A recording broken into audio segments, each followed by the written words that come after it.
अस्सलामु अलैकुम व रहमतुल्लाहि व बरकातुहू। अल्हम्दुलिल्लाहि रब्बिल आलमीन।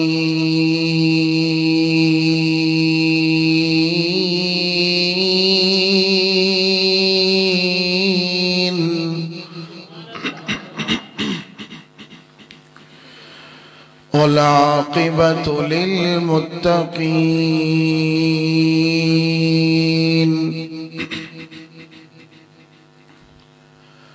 वस्सलातु वस्सलामु अला सय्यिदिल अंबिया'i वल मुरसलीन।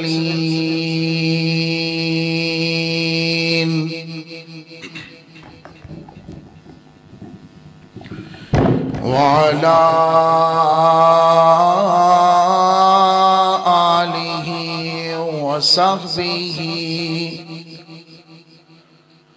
वअज़वाजिहि वज़ुर्रिय्यतिहि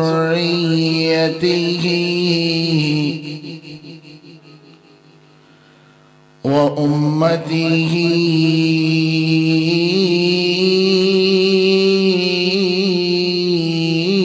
अजमईन।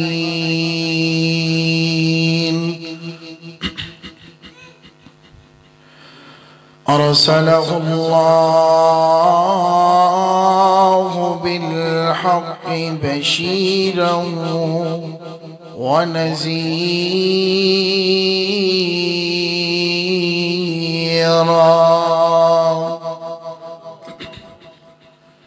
वदाइयन इलल्लाहि बिइज़्निहि वसिराजम मुनीरा।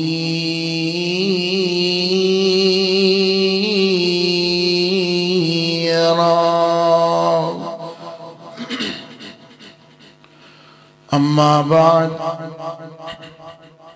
रब्बि शरह ली सदरी वयस्सिर ली अमरी वहलुल उक़दतम मिन लिसानी यफ़क़हू क़ौली। रब्बि ज़िदनी इल्मा। अल्लाहुम्मा सल्लि अला मुहम्मद व अला आलि मुहम्मद व बारिक व सल्लिम थुम्मा सल्लि अलैहि। अऊज़ु बिल्लाहि अस्समीइल अलीम मिनश शैतानिर रजीम। बिस्मिल्लाहिर्रहमानिर्रहीम। अला बिज़िक्रिल्लाहि तत्मइन्नुल क़ुलूब।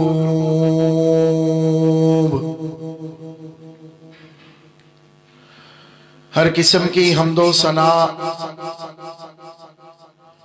किबरियाई, बड़ाई, यकताई, तन्हाई, बादशाही, शहनशाही अल्लाह वहदहू ला शरीक ज़ुल जलाल वल इकराम की ज़ाते पाक के लिए है। वो अल्लाह कि जो उस वक्त भी था जब कायनात में कुछ ना था और उस वक्त भी होगा जब कायनात में कुछ बाकी ना रहेगा। अनगिनत बेशुमार लातादाद बेहद्दो हिसाब दुरूदो सलाम इमामुल अंबिया सैयदुल मुरसलीन रहमतुल लिल आलमीन खातमुन नबिय्यीन साक़ी कौसर, शाफ़ी महशर, हादी और रहबर, मेरे और आपके पीरो मुर्शद जनाब मुहम्मदुर रसूलुल्लाह सल्लल्लाहु अलैहि व आलिहि वसल्लम की ज़ाते पाक पर। हज़रात, कबल इसके कि मैं अपनी गुफ्तगू को आगे बढ़ाऊं, अल्लाह रब्बुल आलमीन के हुजूर दुआ है कि हमारे बड़े ही मोहतरम भाई फाजिले नौजवान हजरत मौलाना सिकंदर हयात ज़की साहब की वालिदा मोहतरमा, जो कि 2 दिन कबल इस दुनिया से रुखसत हो चुकी हैं, उनके लिए अल्लाह के हुजूर दुआ फरमाएं कि अल्लाह ताला बतकाज़ाए बशरियत उनसे हो जाने वाली कोताहियों से दरगुजर फरमाएं और अल्लाह रब्बुल आलमीन नबियों के साथ जन्नतुल फिरदौस में दाखिला नसीब फरमाएं। और इस महफिल में आने वाले, मेहनत करने वाले, बुलाने वाले, सुनने वाले, सुनाने वाले या आने की नीयत करने वाले जो किसी वजह से नहीं आ सके, अल्लाह ताला सब के लिए ज़रिया-ए नजात बनाए। हज़रात, मेरे उस्ताद मोहतरम का हुक्म था कि चंद अशार भी लाजमी सुनाने हैं, तो आपकी तवज्जो और आपकी जागने के लिए, जगाने के लिए मैं कोशिश करूंगा, आपको जगाऊं, फिर इंशाअल्लाह इंतहाई जानदार शानदार खिताब होगा हजरत मौलाना रईस अहमद रब्बानी साहब का। तो हजरात थोड़ा साथ देंगे आप? माशाअल्लाह, जरा एक दफा बुलंद आवाज से कहें हाँ सुभान अल्लाह।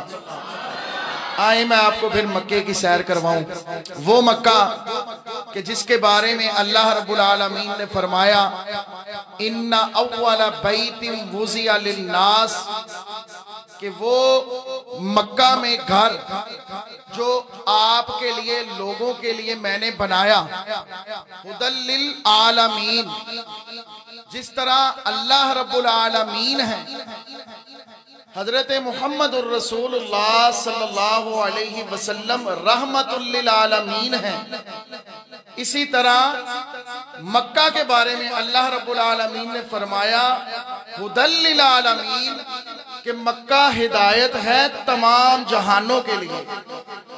तो हजरात आए मैं अपनी मोहब्बत का इजहार करूं। बैतुल्लाह जो देखोगे ज़माना भूल जाओगे, बैतुल्लाह जो देखोगे ज़माना भूल जाओगे, कभी जो काबे जाओगे, कभी जो काबे जाओगे, तो आना भूल जाओगे। अल्लाह के हुजूर दुआ है, अल्लाह ताला आइंदा साल जल्द ही हमें अपने दर पे बुलाएं, और वहां पे जब हम जाके ये पढ़ेंगे तो क्या ही सुकून और क्या ही सुरूर होगा कि नजर जम जा के बैतुल्लाह जो देखोगे ज़माना भूल जाओगे, कभी जो काबे जाओगे, तो आना भूल जाओगे। तुम्हारी आंखों के सामने जब बैतुल्लाह होगा तो क्या होगा? नजर जम जाएगी उस पर, नजर जम जाएगी उस पर, बैतुल्लाह पर नजर जम जाएगी उस पर हटाना भूल जाओगी। बैतुल्लाह जो देखोगे ज़माना भूल जाओगे। कभी जो काबे जाओगे तो आना भूल जाओगे। हज़रात, वक़्त की कमी के मद्देनजर रखते हुए मदीने के बारे चंद अशार पढ़ के मैं अपनी गुफ्तगू का आगाज करता हूँ। जरा एक दफा बुलंद आवाज से पढ़े हैं मुहम्मद सल्लल्लाहु अलैहि वसल्लम। सुरूर क़ल्ब सीना है, सुकून क़ल्ब सीना है, मदीना तो मदीना है।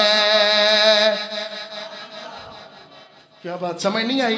सुकून क़ल्ब सीना है, सुकून क़ल्ब सीना है, मदीना तो मदीना है। जरा थोड़ा जाके बैठे, बैठने का फिर सुरूर भी आएगा, मजा भी आएगा और फायदा भी होगा इंशाअल्लाह ताला। सुकून क़ल्ब सीना है, मदीना तो मदीना है, और रहमतों के दारे हैं, क्या अजब नजारे हैं। अल्लाह से दुआ है अल्लाह हमें जल्द ही वो नजारे दिखाए। रहमतों के दारे हैं, क्या अजब नजारे हैं। दिलों का वो जीना है, मदीना तो मदीना है, सुकून क़ल्ब सीना है, मदीना तो मदीना है। और ये कह रही है मुझको अंबर, हमसे भी कहीं है बढ़कर। मुझको अंबर जो इतर जो परफ्यूम है वो क्या कह रही है? ये कह रही है मुझको अंबर, हमसे भी कहीं है बढ़कर। क्या जो आका का पसीना है, सुरूर क़ल्ब सीना है, मदीना तो मदीना है। जो आका का मदीना है, सुरूर क़ल्ब सीना है, मदीना तो मदीना है। और हजरात, अगला जुमला पेश करने से पहले एक अल्लाह के हुजूर दुआ करूंगा कि अल्लाह ताला जितने भी यहाँ मौजूद हैं, मुझ समेत अल्लाह ताला रोज़े क़यामत सबको हौज़े कौसर का जाम नसीब फरमाए। कौसर में बुलाएंगे मेरे आका हजरत मुहम्मदुर रसूलुल्लाह सल्लल्लाहु अलैहि वसल्लम, कौसर में बुलाएंगे, हाथों से पिलाएंगे। सब कह दे इंशाअल्लाह आमीन। इस तरह के जुमले कहें, किसी की भी आमीन कबूल हो गई तो हमारा बेड़ा पार। कौसर में बुलाएंगे, हाथों से पिलाएंगे, कौसर में बुलाएंगे, हाथों से पिलाएंगे। ऐसा पानी पानी है, ऐसा पानी पानी है, ऐसा पीना पीना है, सुरूर क़ल्ब सीना है,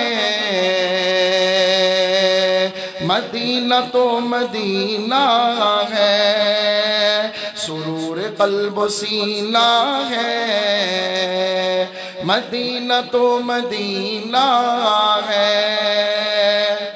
अल्लाह ताला दुआ है कि अल्लाह ताला हम सबको जल्द ही मक्के में भी और मदीने में भी हाजिरी नसीब फरमाए। तो हजरात, आज की गुफ्तगू सिर्फ 5 चीजें आपको बतानी है। आज के पुरफितन दौर में हर इंसान, चाहे कोई गैर मुस्लिम है, चाहे कोई मुसलमान है, एक चीज की वजह से हर इंसान परेशान है कि हमें दिल का सुकून नहीं हासिल हो रहा। हम नमाजें भी पढ़ते हैं, बहसीयत मुसलमान रोजे भी रखते हैं, अल्लाह ने जिनको तौफीक दी, इस्तिताअत दी, हज और उम्रा भी करते हैं, ज़कात भी अदा करते हैं, लेकिन एक चीज यही हमें परेशान करती है कि हमें दिल का सुकून हासिल नहीं हो रहा। हम दुनियावी मामलात में, कारोबार में, दुनियावी माल में, पैसे में, औलाद में हम दिल का सुकून तलाश करने की कोशिश करते हैं,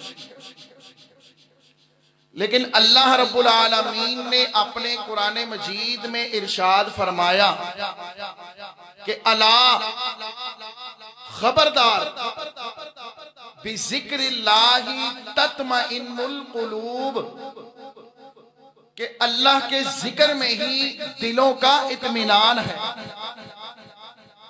अब अल्लाह का जिक्र करने के लिए 3 किस्में हैं। सबसे पहली किस्म जिक्र लिसानी, जुबान से अल्लाह का जिक्र करना, अल्लाह की तस्बीहात बयान करना, हम्दो सना बयान करना, उसे हम जिक्र लिसानी कहते हैं, जुबान से किया जाने वाला जिक्र। दूसरी किस्म, मैं इंतहाई इख्तिसार से अपनी बात को मुकम्मल करूंगा। दूसरी किस्म जिक्र कल्बी, जो जिक्र दिल से किया जाए। उसकी एक बेहतरीन मिसाल कि इंसान इस चीज पर गौर व फिक्र करे कि अल्लाह रब्बुल आलमीन ने ये दुनिया बनाई, आसमान बनाए, जमीन बनाई, हमें पैदा किया, हम अपने वजूद पर गौर व फिक्र करें, या जो अल्लाह ने हमारी सहूलतों के लिए हमें नेमतें अता की। जब इंसान इन चीजों पर, इन नेमतों पर गौर व फिक्र करता है तो वो गौर व फिक्र करना जिक्र कल्बी कहलाता है। तीसरी किस्म जिक्र बिल जवारिह, अपने जिस्मानी आज़ा के साथ अल्लाह ताला का जिक्र करना, जिनकी मिसालों में बेहतरीन मिसाल हज के लिए सफर करना, उम्रे के लिए सफर करना, अल्लाह ताला के दीन की आसाइश और बुलंदी के लिए या फैलाने के लिए सफर करना, या अल्लाह रब्बुल आलमीन के मसाजिद, जो मसाजिद हैं, या इस तरह के फलाही काम, अल्लाह ताला की रजा की खातिर जो फलाही कामों के लिए इंसान अपने वजूद को हरकत देता है, वो जिक्र बिल जवारिह में आता है। अब इंसान सोचे कि इस गहमा गहमी के आलम में हर इंसान अपनी भाग दौड़ में लगा है। इंसान पर कुछ घरेलू जिम्मेदारियां हैं, बीवी है, बच्चे हैं, माँ बाप हैं, भाई बहन हैं, उनकी जिम्मेदारियां हैं। तो इंसान के जहन में आएगा कि हमने वो भी जिम्मेदारियां पूरी करनी है और जिक्र इलाही भी करना है। तो ये कैसे मुमकिन है कि एक ही वक्त में हमारे दोनों काम हों? तो उसके लिए आपको ज्यादा सोचने या घबराने की जरूरत नहीं।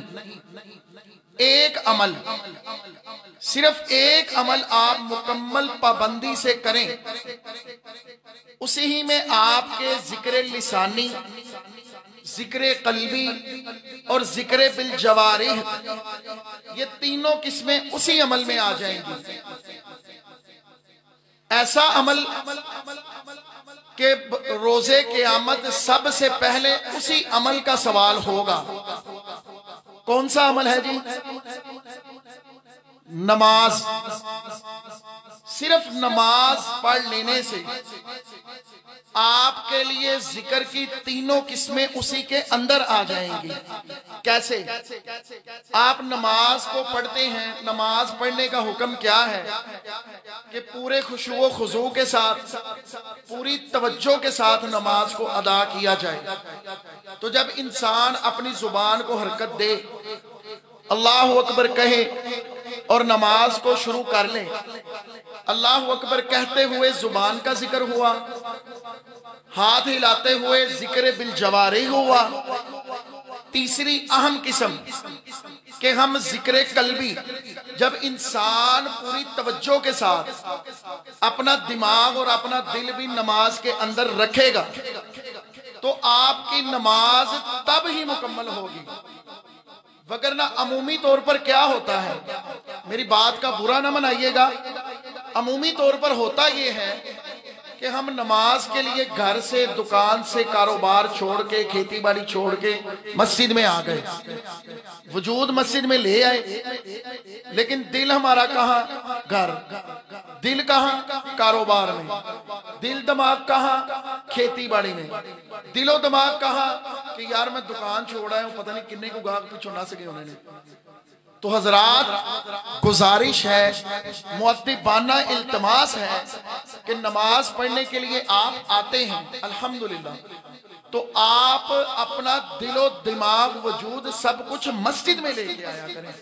मैं फिर अर्ज करूंगा, बात का बुरा ना मनाइएगा, ये एक इंतहाई अहम चीज है। जब तक आप अपने दिलो दिमाग को नमाज में हाजिर नहीं करेंगे, आपकी नमाज मुकम्मल नहीं होगी। आप जितने मर्जी लंबे रुकू करें, सजदे करें, क़याम करें, लेकिन अगर आपका दिल किसी और तरफ है, दिमाग किसी और तरफ है, तो हजरात नमाज मुकम्मल नहीं होगी। इसका एक बेहतरीन आपको मैं नुस्खा भी बता जाऊं, क्योंकि जब आप नमाज के लिए या अल्लाह की रजा की खातिर किसी अमल के लिए निकलते हैं ना, तो शैतान अपना पूरा जोर लगाता है कि मैं इसको वापस खींचूं, वापस घर पे, कारोबार में या किसी और तरफ माइल करूं। लेकिन जब अपना वजूद आप लेके मस्जिद में आ जाते हैं ना, तो शैतान हमारे दिल पर या दिमाग पर वार करता है। तो इस वार से बचने के लिए और नमाज को अच्छे तरीके से समझने के लिए आपको बेहतरीन हल बताऊं कि आप नमाज का तर्जुमा याद करें। कम से कम आपको मुझे इस चीज का तो पता हो कि हम अल्लाह से मांग क्या रहे हैं। नमाज हमने जुबानी याद की, अल्हम्दुलिल्लाह रब्बिल आलमीन या सुभान रब्बियल अज़ीम, जो वज़ाइफ हैं आप पढ़ें, उनका सवाब होता है। लेकिन फायदा कब होगा? जब हम तर्जुमा याद करेंगे।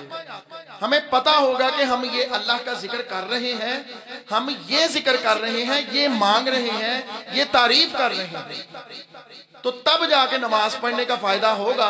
अब अल्लाह का जिक्र करने के फायदा, उसकी एक हदीस मैं आपको बताऊं। हजरत अबू सईद खुदरी रजी अल्लाह ताला अन्हु, सब कहते हैं रजी अल्लाह ताला अन्हु, उनकी एक रिवायत है, सही बुखारी में रिवायत मौजूद है। उन्होंने फरमाया कि हजरत मुआविया रजी अल्लाह ताला अन्हु ने फरमाया, एक मरतबा अल्लाह के रसूल सल्लल्लाहु अलैहि वसल्लम अपने सहाबा के एक हल्के के पास तशरीफ ले गए, तो आप अलैहिस्सलातु वस्सलाम फरमाने लगे, ऐ मेरे सहाबा, आप यहाँ पर बैठे क्या कर रहे हैं? तो सहाबा किराम रिज़वानुल्लाहि अलैहिम अजमाइन फरमाने लगे, ऐ अल्लाह के नबी, हम यहाँ बैठे अल्लाह का जिक्र कर रहे हैं। आप अलैहिस्सलाम फरमाने लगे कि क्या आप अल्लाह को गवाह बना के ये बात कहते हैं? क्या अल्लाह की कसम खा के ये बात कहते हैं? तो सहाबा किराम रिज़वानुल्लाहि अलैहिम अजमाइन फरमाने लगे, अल्लाह की कसम, हम अल्लाह का जिक्र ही कर रहे थे। तो आप अलैहिस्सलातु वस्सलाम फरमाने लगे कि ऐ मेरे सहाबा, मैं आप पर कोई तोहमत नहीं लगा रहा, कोई इल्जाम नहीं लगा रहा कि जो आपसे कसम उठवा रहा हूं, बल्कि आपके इस अमल की वजह से जिक्र इलाही करने की वजह से हजरत जिब्रील अलैहिस्सलाम मेरे पास आए और उन्होंने आके फरमाया कि आपके सहाबा के इस अमल की वजह से, जिक्र इलाही करने की वजह से अल्लाह रब्बुल आलमीन अपने फरिश्तों में फख्र महसूस कर रहे हैं। हजरात, कितनी एजाज की बात है। आज इस दुनिया में किसी स्टेज पर या किसी बड़ी जगह पर हमारा नाम लिया जाए तो आप अंदाजा करें हमें कितनी खुशी महसूस होती है।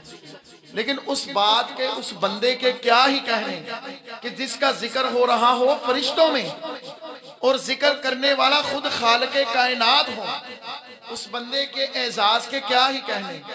तो हजरात, जिक्र इलाही में जब बंदा मशगूल होता है अल्लाह रब्बुल आलमीन उसकी तरफ तवज्जो ज्यादा कर देते हैं। वैसे अल्लाह रब्बुल आलमीन हर वक्त, हर जगह, हर बंदे को देखते, सुनते और उसकी सुनते हैं, पूरी करते हैं। लेकिन जब आप जिक्र इलाही करते हैं तो अल्लाह रब्बुल आलमीन इस बात पर फख्र करते हैं। तो इसलिए आपको चाहिए कि कोई स्पेशल काम नहीं करना। जो अल्लाह के नबी सल्लल्लाहु अलैहि वसल्लम ने हमें दुआएं सिखलाई, सो के उठने की दुआ, वुजू करने की दुआ, वुजू मुकम्मल करने की दुआ, उसके बाद खाना खाने की, घर से निकलने की, मस्जिद में आने की, मस्जिद से निकलने की, या जिस तरह भी आप दुनिया के तमाम उमूर करें, क्योंकि इस्लाम एक मुकम्मल ज़ाब्ता हयात है तो इसलिए इसमें ये सारी चीजें आती हैं। जब आप ये सब दुआएं पढ़ेंगे तो आप खुद ब खुद जिक्र इलाही में मशगूल रहेंगे और आपका दिल सुकून में ही रहेगा। दिल के सुकून की बात हो रही है ना। तो जब आप सोचें कि मैं नमाज भी पढ़ता हूँ, जिक्र और अज़कार भी करता हूँ, ये सारे मामलात करने के बावजूद मुझे दिल का सुकून नहीं हासिल हो रहा, तो दूसरी अहम चीज वो है हकीकतों का सामना करना। कि इंसान जो है, जो रुतबा मिला, जो ओहदा मिला, जो जिम्मेदारी मिली, इंसान उसमें खुश रहे तो तब ही दिल का सुकून होगा। एक रिवायत हजरत फातिमा रज़ी अल्लाह ताला अन्हा के बारे अल्लाह के नबी सल्लल्लाहु अलैहि वसल्लम ने फरमाया कि ये जन्नत की औरतों की सरदार है। तो आप अलैहिस्सलातु वस्सलाम ने साथ ये भी फरमाया कि ए मेरी बेटी फातिमा रज़ी अल्लाह ताला अन्हा, अगर कल क़यामत को आपको हिसाब देना पड़ा तो वहां पे मैं मोहम्मद सल्लल्लाहु अलैहि वसल्लम भी आपके काम नहीं आऊंगा। आप अलैहिस्सलातु वस्सलाम ने साथ हकीकत भी बताई। तो इसलिए जो हकीकत है उसका सामना करेंगे तो ही आपके दिल में सुकून दाखिल होगा। दुनियादारी की एक मिसाल मैं आपको दूं कि इंसान, जब एक इंसान, अल्लाह ताला अपनी पनाह में रखे, कि जब एक इंसान रिश्वत लेते हुए ये सोचता है कि मैं कौन सा किसी गरीब से रिश्वत ले रहा हूँ, मैं तो रिश्वत उससे ले रहा हूँ जो सूद का कारोबार करता है या जो अमीर है, जो हराम कमाई करता है। यानी अपने दिल को समझाने के लिए ये चीज जहन में बिठा लेता है कि मैं केड़ा मीरा गरीबा को लैंड है, मैं तो मीरा को ही लैंड है ना। नहीं, अल्लाह के नबी सल्लल्लाहु अलैहि वसल्लम की हदीस है, अर्राशी वल मुर्तशी किलाहुमा फिन्नार, रिश्वत लेने वाला, रिश्वत देने वाला दोनों जहन्नमी हैं। यहाँ पर कोई ऐसी शिक नहीं लगाई गई कि आपने रिश्वत सूदी कारोबार वाले से लेनी है, हलाल वाले से नहीं लेनी, हराम वाले से लेनी है, ऐसी कोई शिक नहीं। तो इसलिए इन बातों को आप अपने दिल से निकालें, जो हकीकत है उसका सामना करें तो आपके दिल में सुकून दाखिल होगा। अगर फिर भी दिल में सुकून दाखिल ना हो तो तीसरी अहम चीज वो है आप दुनियादारी से वाबस्तगी को खत्म करें।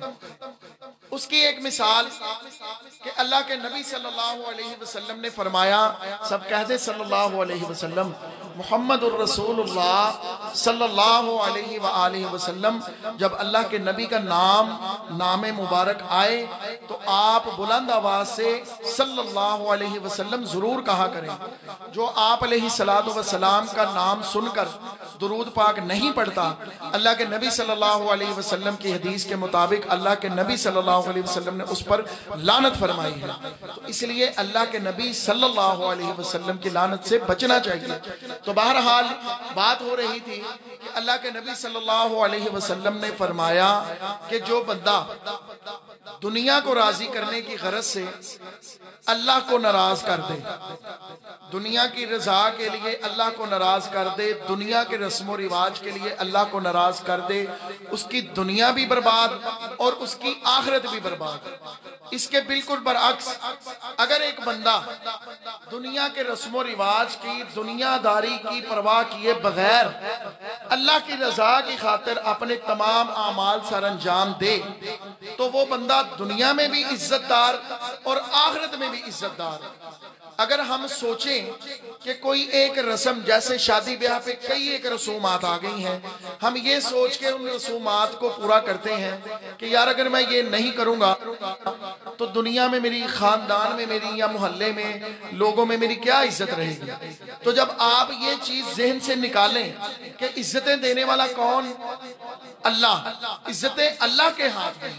तो जब आप ये चीज जहन में रखें कि इज्जत अल्लाह ने देनी है, दुनिया ने इज्जत नहीं देनी, तो आप ऑटोमेटिकली खुद ब खुद अल्लाह की रजा के लिए अल्लाह के बताए हुए, अल्लाह के नबी सल्लल्लाहु अलैहि वसल्लम के बताए हुए आमाल पर अमल करेंगे। और जब आप अमल करेंगे तो इंशाअल्लाह ताला इस दुनिया में भी और आखिरत में भी अल्लाह ताला इज्जतों से नवाजेंगे। हजरात, चौथी चीज दिलों का सुकून हासिल करने के लिए, चौथी चीज वो है दिलों से हसद को खत्म करना। हसद ने इंसानियत का बेड़ा गर्क करके रखा हुआ है। एक दुकानदार दूसरे दुकानदार से हसद करता है, एक शोबे वाला अपने मुतलका शोबे वाला जो दूसरा होता है उससे हसद करता है। हजरात, बात मैं मुख्तसर करता चलूं, हसद ही की वजह से दुनिया का सबसे पहला गुनाह हुआ था। दुनिया का सबसे पहला गुनाह हसद हुआ था। कैसे? जब हजरत आदम अलैहिस्सलातु वस्सलाम को अल्लाह ताला ने बनाया तो अल्लाह रब्बुल आलमीन ने हुक्म दिया तमाम फरिश्तों को कि इनको सजदा करें। तो इबलीस ने क्या किया? हसद किया और इनकार कर दिया कि मैं इससे आला हूं, मैं आग से बना हूं, मैं इसको जला के रख दूंगा वगैरह वगैरह। तो जो शैतान था उसने ये हसद किया था। हसद सबसे पहला गुनाह हुआ था। इसी तरह हसद ही की वजह से दुनिया का सबसे पहला कत्ल हुआ था। काबील ने अपने भाई को औरत के निकाह की वजह से हसद किया, उसी हसद की वजह से उसने कत्ल किया। यही हसद था कि जिसकी वजह से हजरत यूसुफ अलैहिस्सलातु वस्सलाम को उनके भाइयों ने कुएं में फेंक दिया। और जिनके साथ हसद किया गया, आप जानते हैं, सुना पड़ा है कि अल्लाह रब्बुल आलमीन ने हजरत यूसुफ अलैहिस्सलाम को जमीन की तह से निकाल कर, कुएं से निकाल कर अजीज मिस्र के तख्त पर बिठा दिया। तो जिसके साथ हसद किया गया अल्लाह ने उनको इज्जतें दी, जिसने हसद किया वही हसद करने वाले फकीर बनकर उसी के पास हाजिर हुए। तो इन चीजों को, इन वाकयात को सुनकर इन पर हमें गौर फिक्र करना चाहिए। तो जब आप अपने दिल से हसद को खत्म करेंगे, जब आप अपने दिल में हसद रखते हैं ना, तो आपका ध्यान ऑटोमेटिकली खुद ब खुद उसी की तरफ लगा रहता है कि मैंने उसको नुकसान कैसे पहुंचाना है।